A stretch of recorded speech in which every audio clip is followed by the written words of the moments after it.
আসসালামু আলাইকুম ওয়া রাহমাতুল্লাহি ওয়া বারাকাতুহু।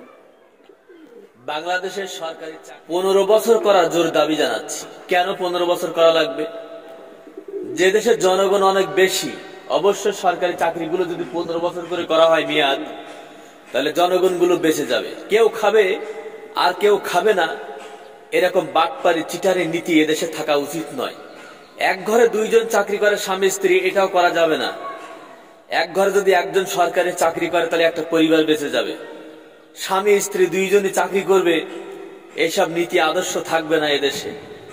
তাই যারা দেশ চালাচ্ছেন, যারা সংস্কার চাচ্ছেন, দয়া করে এইসব বিষয়গুলো দিকে একটু দৃষ্টি দিবেন, যাতে করে এদেশের জনগণ বেঁচে থাকতে পারে।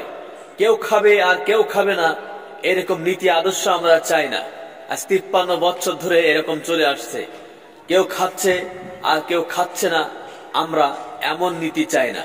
যারা দুর্নীতি করেছে হাজার হাজার কোটি টাকা, বিলিয়ন বিলিয়ন ডলার অন্যের জায়গা জোর করে দখল করে নিয়েছে, তাদের সম্পদগুলো বাজেয়াপ্ত করে সরকারি খাতে নেওয়ার জন্য আমরা জোর দাবি জানাচ্ছি।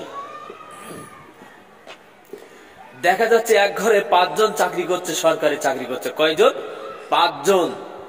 বাবা মা ছেলে বৌমা সবাই সরকারি চাকরিজীবী, চাকরি করছে, কিন্তু একটা ঘরে একজনও সরকারি চাকরিজীবী নেই। সেক্ষেত্রে দেখা যায় মানুষ আর অনেক কষ্টে তার পরিবারকে চালাতে হচ্ছে। এমন আমরা চাই না। সরকারি চাকরি কারো বাপতি সম্পত্তি নয়। প্রত্যেকটা জনগণ যাতে করে সমান সুযোগ সুবিধা পায়, সেদিকে দৃষ্টি দেওয়ার জন্য আমি জোরে দাবি জানাচ্ছি।